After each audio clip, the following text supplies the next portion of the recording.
What's up, everybody? Welcome to Faith Feeders TV, where we encourage you to feed your faith and starve your doubts. Today is day 27. We've been reading the book of Proverbs. Proverbs has 31 chapters. You can read one proverb per day, finish the entire book in the month. It takes about 5 to 6 minutes to read a proverb. And then in this highlight challenge, we are actually sharing what is speaking to us, how God is speaking to us through that chapter in Proverbs and how we can apply it to our lives. Call it the highlight challenge. So I'm going to share what I've highlighted in the comments. I'd like you to do the same.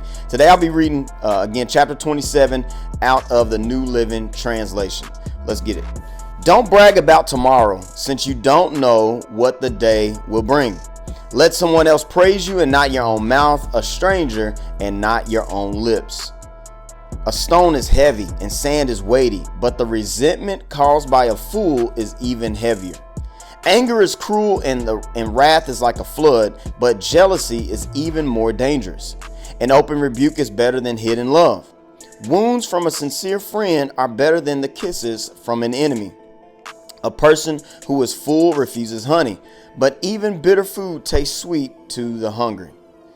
A person who strays from home is like a bird that strays from its nest. The heartfelt counsel of a friend is as sweet as perfume and incense. Never abandon a friend, either yours or your father's. When disaster strikes, you won't have to ask your brother for assistance. It's better to go to a neighbor than to a brother who lives far away. Be wise, my child, and make my heart glad. Then I'll be able to answer my critics. A prudent person foresees danger, takes precautions. The simpleton goes blindly on and suffers consequences. Get security from someone who guarantees a stranger's debt. Get a deposit if he does it for foreigners. A loud and cheerful greeting early in the morning will be taken as a curse. A quarrelsome wife is as annoying as a constant dripping on a rainy day. Stopping her complaints is like trying to stop the wind, or trying to hold something with the greased hands. As iron sharpens iron, so a friend sharpens a friend. As workers who tend a fig tree are allowed to eat the fruit, so workers who protect their employer's interests will be rewarded. As a face is reflected in water, so the heart reflects the real person. Just as death and destruction are never satisfied, so human desire is never satisfied.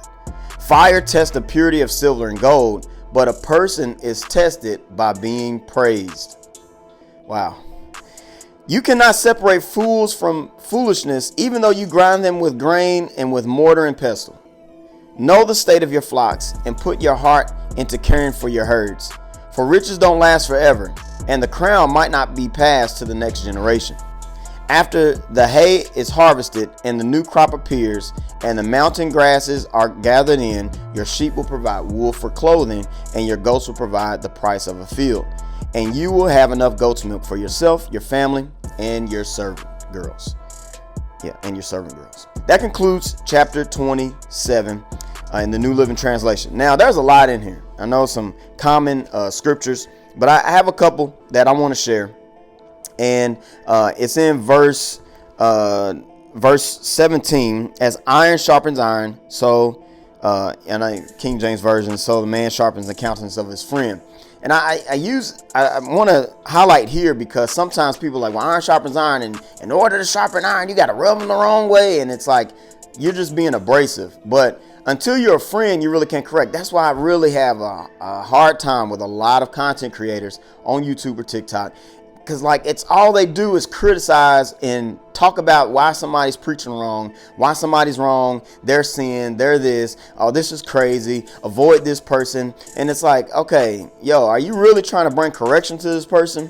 Like maybe you're not the right person to do that. And so there are times I know you got to call out things and different things like that and make righteous judgment and all those things.